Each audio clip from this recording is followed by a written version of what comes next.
Now, students, we are going to study our next topic, that is looping statements. What are loops? You have already studied about loops.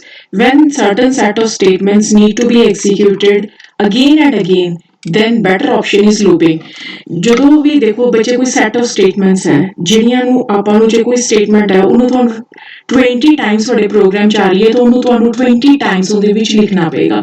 ਜੇ ਆਪਣੇ ਕੋਲ ਉਹੀ action ਆਪਾਂ ਵਾਰ-ਵਾਰ ਕਰ ਰਹੇ ਹਾਂ ਤਾਂ ਉਸ ਦੇ ਵਾਸਤੇ ਬੈਟਰ ਆਪਸ਼ਨ ਕੀ ਆ, ਆਪਾਂ ਇੱਕ ਲੂਪ ਡਿਫਾਈਨ ਕਰ ਲਈਏ ਤੇ ਉਸ ਲੂਪ ਦੇ ਵਿੱਚ ਉਹ ਪਾਰਟਿਕੂਲਰ ਸਟੇਟਮੈਂਟ ਨੂੰ ਡਿਫਾਈਨ ਕਰ ਦਈਏ ਤੇ ਜਿੰਨੀ ਵਾਰ ਵੀ ਉਹ ਆਪਾਂ ਨੂੰ ਚਾਹੀਦੀ ਹੈ 100 Times 1000 time 10000 time lacks time ਜਿੰਨੀ ਟਾਈਮ ਵੀ ਤੁਸੀਂ ਉਹਨੂੰ ਐਗਜ਼ੀਕਿਊਟ ਕਰਨਾ ਚਾਹੁੰਦੇ ਹੋ ਤਾਂ ਉਹ ਆਪਾਂ ਇੱਕ ਸਿੰਗਲ ਲੂਪ ਦੇ ਥਰੂ ਉਹਨੂੰ ਐਗਜ਼ੀਕਿਊਟ ਕਰ ਸਕਦੇ ਹਾਂ। ਆਪਾਂ ਨੂੰ ਉਹ ਵਾਰ-ਵਾਰ ਲਿਖਣ ਦੀ ਜ਼ਰੂਰਤ ਨਹੀਂ ਪਏਗੀ। ਹੁਣ ਦੇਖੋ ਲੂਪਸ ਹੈ, ਤੁਸੀਂ ਬੱਚੇ ਸਾਰੇ ਪਹਿਲੇ ਸਟੱਡੀ ਕੀਤੀ ਹੋਈ ਹੈ। 4 ਟਾਈਪਸ ਆਫ ਲੂਪਸ ਹੈ, while loop, do while loop, for loop ਤੇ ਫੋਰ ਈਚ ਲੂਪ। ਜੋ ਸਿੰਟੈਕਸ C++ ਚ ਆਪਾਂ ਸਟੱਡੀ ਕੀਤੀ ਹੋਈ ਹੈ ਸੇਮ ਸਿੰਟੈਕਸ PHP ਵਿੱਚ ਹੈ। ਵਾਈਲ ਲੂਪ, ਵਾਈਲ ਜੋ ਸਟੇਟਮੈਂਟ ਨੂੰ ਆਪਾਂ ਐਗਜ਼ੀਕਿਊਟ ਕਰਨਾ ਹੈ। ਵਾਈਲ ਕੀ ਹੈ? ਆਪਣੀ ਲੂਪਿੰਗ ਸਟੇਟਮੈਂਟ ਹੈ। ਇਹਦੇ ਵਿੱਚ ਕੰਡੀਸ਼ਨ ਕਿ ਕਿੰਨੀ ਵਾਰੀ ਆਪਾਂ ਜਾਂ ਕਦੋਂ ਤੱਕ ਆਪਾਂ ਪਾਰਟਿਕੂਲਰ ਸੈਟ ਆਫ ਸਟੇਟਮੈਂਟਸ ਨੂੰ ਐਗਜ਼ੀਕਿਊਟ ਕਰਨਾ ਚਾਹੁੰਦੇ ਹਾਂ। ਇਸ ਬਲੌਕ ਵਿੱਚ ਜੋ ਆਪਾਂ ਸਟੇਟਮੈਂਟਸ ਨੂੰ ਵਾਰ-ਵਾਰ ਐਗਜ਼ੀਕਿਊਟ ਕਰਨਾ ਚਾਹੁੰਦੇ ਹਾਂ ਉਹ ਆਪਾਂ ਇੱਥੇ ਡਿਫਾਈਨ ਕਰਾਂਗੇ। ਹੁਣ ਸਭ ਤੋਂ ਪਹਿਲਾਂ ਆਪਾਂ ਕੀ ਹੈ ਉਹਦੀ ਐਗਜ਼ਾਮਪਲ ਦੇਖ ਰਹੇ ਹਾਂ। ਉਹੀ HTML start, body start, PHP start.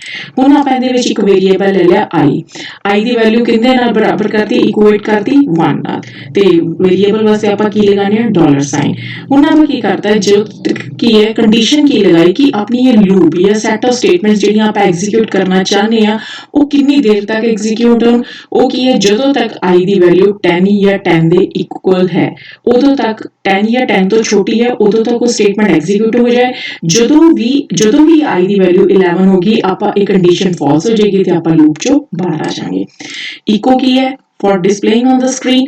ਇਹਦੇ ਵਿੱਚ ਆਪਾਂ ਕੀ ਕਰਤਾ ਪਹਿਲੇ i ਦੀ ਵੈਲਿਊ ਸਕਰੀਨ ਤੇ ਡਿਸਪਲੇ ਕਰਵਾਤੀ ਡਾਟ। ਮੈਂ ਤੁਹਾਨੂੰ ਪਹਿਲੇ ਲੈਕਚਰ 'ਚ ਵੀ ਦੱਸ ਚੁੱਕੀ ਹਾਂ ਪਿਛਲੇ ਲੈਕਚਰਸ ਡਾਟ ਕਿਸ ਵਾਸਤੇ ਕੰਕੈਟੀਨੇਸ਼ਨ ਵਾਸਤੇ ਤੇ ਹੁਣ ਆਪਾਂ ਇਹਦੇ ਨਾਲ ਕੀ ਲਗਾਤਾ br ਵੀ ਆਪਾਂ ਪਤਾ ਤੁਹਾਨੂੰ ਕਿਸ ਵਾਸਤੇ ਯੂਜ਼ ਹੁੰਦਾ ਲਾਈਨ ਬ੍ਰੇਕ ਲਈ। ਜਦੋਂ ਆਪਾਂ ਇੱਕ ਆਊਟਪੁੱਟ ਆਏ ਤੇ ਜਿਹੜਾ ਨੈਕਸਟ ਆਊਟਪੁੱਟ ਆਏ ਬੱਚੋ ਆਪਣਾ ਨੈਕਸਟ ਲਾਈਨ 'ਚ ਆਏ ਇਸ ਕਰਕੇ ਆਪਾਂ ਕੀ ਯੂਜ਼ ਕਰਦੇ ਹਾਂ ਲਾਈਨ ਬ੍ਰੇਕ ਜਾਂ ਬ੍ਰੇਕ। ਹੁਣ ਇਹਦੇ ਵਿੱਚ ਆਪਾਂ ਕੀ ਕਰਤਾ i ਦੀ ਵੈਲਿਊ ਜਿਵੇਂ ਦੇਖੋ ਕਿਵੇਂ ਐਗਜ਼ੀਕਿਊਟ ਹੋਇਆ। ਸਭ ਤੋਂ ਪਹਿਲਾਂ i ਦੀ ਵੈਲਿਊ ਕੀ ਹੋਗੀ 1 ਕਿਉਂਕਿ ਆਪਾਂ i ਦੀ ਵੈਲਿਊ ਪਹਿਲੇ ਇਕੁਅਲੇਟ ਜਾਂ ਇਨੀਸ਼ੀਅਲਾਈਜ਼ ਕਿਸ ਨਾਲ ਕੀਤੀ ਹੈ 1 ਨਾਲ। ਜਦੋਂ ਆਪਾਂ i ਦੀ ਵੈਲਿਊ 1 ਕੀਤੀ ਤਾਂ ਉਹਦੀ ਕੰਡੀਸ਼ਨ ਚੈੱਕ ਹੋਇਆ 1 is less than equal to 10। ਆਪਾਂ ਨੂੰ ਪਤਾ ਹੈ 1 10 ਨਾਲੋਂ ਛੋਟਾ ਹੁੰਦਾ ਹੈ, ਕੰਡੀਸ਼ਨ ਟਰੂ ਹੈ ਤਾਂ ਸਕਰੀਨ ਤੇ ਕੀ ਡਿਸਪਲੇ ਹੋ ਜਾਏ i ਦੀ ਵੈਲਿਊ that is 1।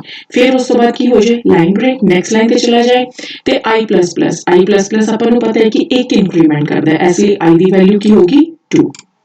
फिर ऊपर क्या हमने कंडीशन चेक की कि 2 है जड़ा वो लेस देन इक्वल टू 10 है, कंडीशन फिर ट्रू है।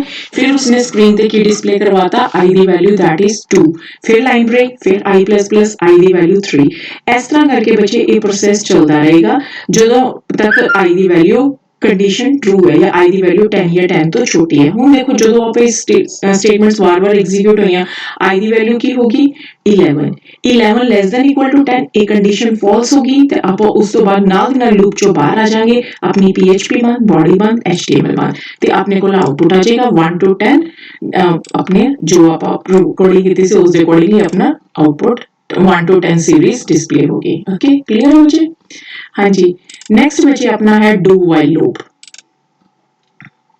डू वाइल लूप देखो ਆਪਾਂ ਕਿਤੇ ਜਿਹੜੀ ਵਾਈਲ ਲੂਪ ਸੀ ਉਹਨੂੰ ਆਪਾਂ ਕੀ ਕਹਿੰਦੇ ਆ ਐਂਟਰੀ ਕੰਟਰੋਲ ਲੂਪ ਤੇ ਜਿਹੜੀ ਡੂ ਵਾਈਲ ਲੂਪ ਹੈ ਉਹ ਕੀ ਆਪਣੀ ਐਗਜ਼ਿਟ ਕੰਟਰੋਲ ਲੂਪ। ਕਿਉਂਕਿ ਵਾਈਲ ਲੂਪ ਦੇ ਵਿੱਚ ਜਦੋਂ ਆਪਾਂ ਐਂਟਰ ਹੁੰਦੇ ਆ ਉਦੋਂ ਹੀ ਆਪਣਾ ਕੰਡੀਸ਼ਨ ਚੈੱਕ ਹੁੰਦਾ ਹੈ ਲੇਕਿਨ ਡੂ ਵਾਈਲ ਦੇ ਵਿੱਚ ਕੀ ਹੈ ਚਾਹੇ ਉਹ ਕੰਡੀਸ਼ਨ ਫਸਟ ਟਾਈਮ 'ਚ ਹੀ ਫਾਲਸ ਸੀ ਦੈਨ ਆਲਸੋ ਕਿ ਉਹਨੇ ਕੀ ਕੀਤਾ ਇੱਕ ਵਾਰੀ ਸਟੇਟਮੈਂਟ ਨੂੰ ਐਗਜ਼ੀਕਿਊਟ ਕੀਤਾ। ਉਹ ਸਟੇਟਮੈਂਟ ਨੂੰ ਐਗਜ਼ੀਕਿਊਟ ਕਰਨ ਤੋਂ ਬਾਅਦ ਉਸ ਤੋਂ ਬਾਅਦ ਕੰਡੀਸ਼ਨ ਚੈੱਕ ਹੁੰਦੀ ਹੈ ਇਸ ਲਈ ਆਪਾਂ ਇਹਨੂੰ ਕੀ ਬੋਲਦੇ ਆ exit control loop. While do while ਦੇ ਡਿਫਰੈਂਸ ਆਪਾਂ ਆਲਰੇਡੀ ਕੀਤੇ ਹੀ ਹੋਏ ਆ। ਸਭ ਤੋਂ ਪਹਿਲਾਂ ਫਿਰ ਆਪਾਂ ਹੁਣ ਇਹਦੀ ਐਗਜ਼ਾਮਪਲ 1 ਮੂਵ ਕਰ ਰਹੇ ਹਾਂ HTML body PHP start i ਦੀ ਵੈਲਿਊ ਫਿਰ 1 ਹੈ। ਫਿਰ ਆਪਾਂ ਕੀ ਲਗਾਤਾ ਡੂ ਵਾਈਲ ਦਾ ਸਿੰਟੈਕਸ दैट इज डू। ਆਪਾਂ ਪਹਿਲੇ ਡੂ ਸਟੇਟਮੈਂਟ ਲਗਾਈ ਫਿਰ ਉਹਦੀ ਡੈਫੀਨੇਸ਼ਨ ਸਟਾਰਟ ਹੋ ਗਈ ਵਿਦ ਬ੍ਰੇਸਸ। ਆਪਾਂ ਸਕਰੀਨ ਤੇ ਕੀ ਡਿਸਪਲੇ ਕਰਵਾਤੀ i ਦੀ ਵੈਲਿਊ 1 फिर line break, dot for concatenation as I have already explain in the previous example. फिर ਆਪਾਂ ਕੀ ਕਰਤਾ i++ ਵਾਈਲ, ਉਸ ਤੋਂ ਬਾਅਦ ਡੂ ਦਾ ਸਟੇਟਮੈਂਟ ਜਿਹੜਾ ਕੋਡ ਆ ਖਤਮ ਹੋ ਗਿਆ, ਫਿਰ ਵਾਈਲ ਕੰਡੀਸ਼ਨ ਚੈੱਕ ਹੋਈ। ਹੁਣ ਦੇਖੋ ਇਹਨੂੰ ਐਗਜ਼ਾਮਪਲ ਨਾਲ ਐਕਸਪਲੇਨ ਕਰ ਰਹੀ ਹਾਂ। ਸਭ ਤੋਂ ਪਹਿਲਾਂ i ਦੀ ਵੈਲਿਊ ਆਪਣੇ ਕੋਲ ਕੀ ਹੈ 1 ਹੈ। ਡੂ ਆਪਾਂ ਇਹਦੇ ਚੋਂ ਕੋਡ ਵਿੱਚ ਐਂਟਰ ਹੋ ਗਏ ਇਕੋ i ਦੀ ਵੈਲਿਊ 1 ਸਕਰੀਨ ਤੇ ਡਿਸਪਲੇ ਹੋ ਗਈ। ਫਿਰ ਉਸ ਤੋਂ ਬਾਅਦ ਕੀ ਹੈ ਲਾਈਨ ਬ੍ਰੇਕ ਹੋ ਗਿਆ, ਆਪਾਂ ਨੈਕਸਟ ਲਾਈਨ ਤੇ ਮੂਵ ਕਰ ਗਏ i++, ਹੁਣ i ਦੀ ਵੈਲਿਊ ਵਿੱਚ ਕਿੰਨੀ ਹੋਗੀ 2। ਹੁਣ ਉਹਨੇ ਕੰਡੀਸ਼ਨ ਚੈੱਕ ਕੀਤਾ ਕਿ ਇਹਦਾ ਵਾਈਲ कंडीशन की है 2 less than equal to 5, condition true है, फिर वो ऊपर चला गया। फिर उस तो बाद उन्हें स्क्रीन पे की डिस्प्ले करवाता इको वाली स्टेटमेंट 2 डिस्प्ले होके फिर br लाइन ब्रेक, फिर i++ i ਦੀ ਵੈਲਿਊ ਕਿੰਨੀ ਹੋਗੀ 3। फिर ਆਪਾਂ कंडीशन ਤੇ ਆਏ, ਫਿਰ ਉਹਨੇ ਚੈੱਕ ਕੀਤਾ ਕਿ ਜਿਹੜਾ 3 ਹੈ ਉਹ ਲੈਸ ਦੈਨ ਇਕੁਅਲ ਟੂ 5 ਹੈ, ਕੰਡੀਸ਼ਨ ਫਿਰ ਟਰੂ ਹੈ। ਫਿਰ ਉਹ ਉੱਪਰ ਗਿਆ, ਉਹਨੇ ਸਕਰੀਨ ਤੇ ਕੀ ਡਿਸਪਲੇ ਕਰਵਾਤਾ 3। ਇਸ ਤਰ੍ਹਾਂ ਚੱਲੀ ਗਿਆ ਜਦੋਂ ਇੱਥੇ 5 ਦੀ i ਦੀ ਵੈਲਿਊ 5 ਹੋਈ, 5 less than equal to 5, condition true. ਫਿਰ ਉਸ ਤੋਂ ਬਾਅਦ ਉਹਨੇ ਕੀ ਕਰਤਾ 5 ਦੀ ਵੈਲਿਊ ਸਕਰੀਨ ਤੇ ਡਿਸਪਲੇ ਕਰਵਾ ਕੇ ਲਾਈਨ ਬ੍ਰੇਕ ਹੋ ਗਈ। ਫਿਰ i++ ਹੁਣ i ਦੀ ਵੈਲਿਊ ਕਿੰਨੀ ਹੋਗੀ 6, ਉਹਨੇ ਕੰਡੀਸ਼ਨ ਚੈੱਕ ਕੀਤਾ ਕਿ 6 ਲੈਸ ਦੈਨ ਇਕੁਅਲ ਟੂ 5 ਹੈ, ਇਹ ਕੰਡੀਸ਼ਨ ਫਾਲਸ ਹੈ। ਨਾਲ ਦੀ ਨਾਲ ਆਪਾਂ ਇਸ ਲੂਪ ਤੋਂ ਬਾਹਰ ਆ ਜਾਾਂਗੇ, PHP ਬੰਦ, ਬॉडी बंद, HTML बंद। ओके क्लियर हो जाए। नेक्स्ट आ गया फोर लूप। फोर लूप की है जिवें वाइल लूप है उसी तरह फोर लूप है, बट ਇਹਦੇ ਵਿੱਚ ਆਪਾਂ ਨੂੰ ਐਡਵਾਂਟੇਜ ਕੀ ਹੈ ਜੋ ਇਨੀਸ਼ੀਅਲਾਈਜੇਸ਼ਨ ਟੈਸਟਿੰਗ ਹੈ ਤੇ ਇਟਰੇਸ਼ਨ ਹੈ ਜੋ ਆਪਾਂ ਇੰਕਰੀਮੈਂਟ ਡਿਕਰੀਮੈਂਟ ਕਰਦੇ ਆ ਉਹ ਸਾਰਾ ਕੁਝ ਇੱਕ ਸਿੰਗਲ ਸਟੇਟਮੈਂਟ ਦੇ ਵਿੱਚ ਹੋ ਜਾਂਦਾ ਤੇ ਇਹ ਸਾਰੇ ਸੈਪਰੇਟ ਕੀਤੇ ਹੁੰਦੇ ਆ ਇਹਨਾਂ ਵਿੱਚ ਵਿਦ ਹੈਲਪ ਆਫ ਸੈਮੀਕੋਲਨ। ਤੇ ਜੋ ਸੈਟ ਆਫ ਸਟੇਟਮੈਂਟਸ ਕੋਡ ਆਪਾਂ ਐਗਜ਼ੀਕਿਊਟ ਕਰਨਾ ਚਾਹੁੰਦੇ ਆ ਉਹ ਦੀ ਡੈਫੀਨੇਸ਼ਨ ਵਿੱਚ ਆਪਾਂ ਡਿਫਾਈਨ ਕਰ ਦਾਂਗੇ। ਹੁਣ ਆਪਾਂ ਫਿਰ HTML ਸਟਾਰਟ ਕੀਤੀ, ਬॉडी ਸਟਾਰਟ ਕੀਤੀ, ਆਪਣੀ PHP ਸਟਾਰਟ ਹੋ ਗਈ। ਹੁਣ ਆਪਾਂ ਅਲੱਗ ਬਾਹਰ ਇਨੀਸ਼ੀਅਲਾਈਜੇਸ਼ਨ ਨਹੀਂ ਕਰਵਾਵਾਂਗੇ, ਹੁਣ ਸਾਰਾ ਕੰਮ ਇੱਕੋ ਸਟੇਟਮੈਂਟ 'ਚ ਹੋ ਜਾਏਗਾ ਜਿਹਦੇ ਨਾਲ ਉਹਦੀ ਪ੍ਰੋਗਰਾਮਿੰਗ ਰੀਡੇਬਿਲਿਟੀ इंक्रीज हो जाती है, बेटर हो जाती है। ਹੁਣ ਆਪਾਂ i ਦੀ ਵੈਲਿਊ ਕਿੰਨੇ ਇਕੁਏਟ ਕਰਤੀ 1 ਤੇ ਇਨੀਸ਼ੀਅਲਾਈਜ਼ ਕਰਤਾ। ਫਿਰ ਉਸ ਤੋਂ ਬਾਅਦ ਉਹਨੇ ਚੈੱਕ ਕੀਤਾ condition i less than equal to 10, 1 ਹੈ ਜਿਹੜਾ ਉਹ 10 ਨਾਲੋਂ ਛੋਟਾ ਹੈ, ਕੰਡੀਸ਼ਨ ਟਰੂ ਹੈ। ਫਿਰ ਉਹਨੇ ਕੀ ਸਕਰੀਨ ਤੇ ਡਿਸਪਲੇ ਕਰਵਾਤਾ 1। ਫਿਰ br ਫॉर ਲਾਈਨ ਬ੍ਰੇਕ, ਹੁਣ ਫਿਰ ਉੱਪਰ ਗਿਆ, ਉਹਨੇ ਕੀ ਕਰਤਾ ਸਭ ਤੋਂ ਪਹਿਲਾਂ ਜਦੋਂ ਇੱਥੋਂ ਗਿਆ ਫਿਰ ਹੁਣ ਨੈਕਸਟ ਸਟੈਪ ਤੇ ਕੀ ਮੂਵ ਕਰੇਗਾ i++, ਪਹਿਲੇ ਇੰਕਰੀਮੈਂਟ ਕਰੇਗਾ। ਹੁਣ i ਦੀ ਵੈਲਿਊ ਕਿੰਨੀ ਹੋਗੀ 2। ਜਦੋਂ ਬੱਚੇ ਇਕੁਅਲ ਇਨੀਸ਼ੀਅਲਾਈਜੇਸ਼ਨ ਹੋਗੀ ਉਹ ਇਨੀਸ਼ੀਅਲਾਈਜੇਸ਼ਨ ਵਾਰ-ਵਾਰ ਨਹੀਂ ਹੋਏਗੀ, ਆ ਪਾਰਟ ਸਕਿਪ ਹੋ ਜਾਏਗਾ ਤੇ ਆ ਦੋ ਪਾਰਟ ਆਪਣੇ ਐਕਸੀਕਿਊਟ ਹੋਣਗੇ। ਹੁਣ i ਦੀ ਵੈਲਿਊ ਕੀ ਹੋਗੀ 2, ਫਿਰ ਉਹ ਚੈੱਕ ਕਰੇਗਾ ਜਿਹੜਾ 2 ਉਹ ਲੈਸ ਦੈਨ ਇਕੁਅਲ ਟੂ 10 ਹੈ, ਕੰਡੀਸ਼ਨ ਟਰੂ ਹੈ। ਫਿਰ ਉਸ ਤੋਂ ਬਾਅਦ ਉਹ ਡਿਸਪਲੇ ਕਰ ਦੇਗਾ i ਦੀ ਵੈਲਿਊ ਲਾਈਨ ਬ੍ਰੇਕ, ਇਸ ਤਰ੍ਹਾਂ ਕਰਕੇ ਚੱਲੀ ਜਾਏਗਾ। ਹੁਣ ਜਦੋਂ i ਦੀ ਵੈਲਿਊ 10 ਹੋਗੀ, 10 less than equal to 10, condition true ਹੈ, 10 ਦੀ ਵੈਲਿਊ ਸਕਰੀਨ ਤੇ ਡਿਸਪਲੇ ਹੋਗੀ। ਫਿਰ i++ ਹੋਇਆ, ਇੰਕਰੀਮੈਂਟ ਹੋਇਆ, i ਦੀ ਵੈਲਿਊ ਕਿੰਨੀ ਹੋਗੀ 11, 11 ਲੈਸ ਦੈਨ ਇਕੁਅਲ ਟੂ 10 ਕਿ 11 10 ਨਾਲੋਂ ਛੋਟਾ ਹੈ, ਕੰਡੀਸ਼ਨ ਫਾਲਸ ਹੋਗੀ ਤੇ ਆਪਾਂ ਇਸ ਲੂਪ ਸਟੇਟਮੈਂਟ ਲੂਪਿੰਗ ਚੋਂ ਬਾਹਰ ਆ ਗਏ ਤੇ ਆਪਾਂ PHP ਬੰਦ, ਬॉडी ਬੰਦ ਤੇ HTML ਬੰਦ। ਓਕੇ ਇਹ ਸੀ ਆਪਣੀ ਫੋਰ ਲੂਪ। ਹੁਣ ਬੱਚੇ ਆਪਾਂ ਫਿਰ मूव कर रहे हैं अपनी next loop one.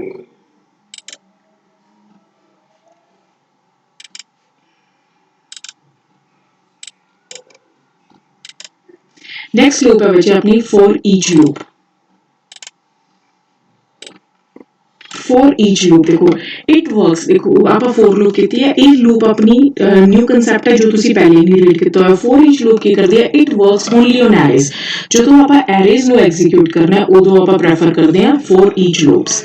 Value of current value array element is assigned to dollar value. ਦੇਖੋ ਬੱਚੇ ਆਪਣੇ ਕੋਲ ਨੀਚੇ ਸਿੰਟੈਕਸ ਹੈ ਜੋ ਐਰੇ ਦੀ ਵੈਲਿਊ ਹੈ, ਜੋ ਆਪਾਂ ਐਰੇ ਕੀ ਹੈ ਜਿਹਦੇ ਵਿੱਚ ਆਪਾਂ continuous same type of elements ਨੂੰ ਸਟੋਰ ਕਰਦੇ ਹਾਂ, ਚਾਹੇ ਉਹ ਐਰੇ ਇੰਟੀਜਰ ਟਾਈਪ ਹੈ, ਕਰੈਕਟਰ ਟਾਈਪ ਹੈ, ਫਲੋਟ ਟਾਈਪ ਹੈ, ਸੇਮ ਡਾਟਾ टाइप्स दे ਆਪਾਂ ਵੈਲਿਊਜ਼ ਇੱਕ ਵੇਰੀਏਬਲ ਵਿੱਚ more than one value store ਕਰ ਸਕਦੇ ਹਾਂ, 10 ਵੈਲਿਊ, 100 ਵੈਲਿਊ, 1000 ਵੈਲਿਊ ਜਿੰਨੀਆਂ ਤੁਸੀਂ ਸਟੋਰ ਕਰਨਾ ਚਾਹੁੰਦੇ ਹੋ ਤੇ ਉਹ ਸਾਰੀਆਂ ਵੈਲਿਊ ਜੋ ਐਰੇ ਦੀ ਹੈ ਇੱਕ ਇੱਕ ਕਰਕੇ ਉਹ ਵੈਲਿਊ ਅਸਾਈਨ ਹੋ ਜਾਏਗੀ ਡਾਲਰ ਵੈਲਿਊ ਦੇ ਵਿੱਚ।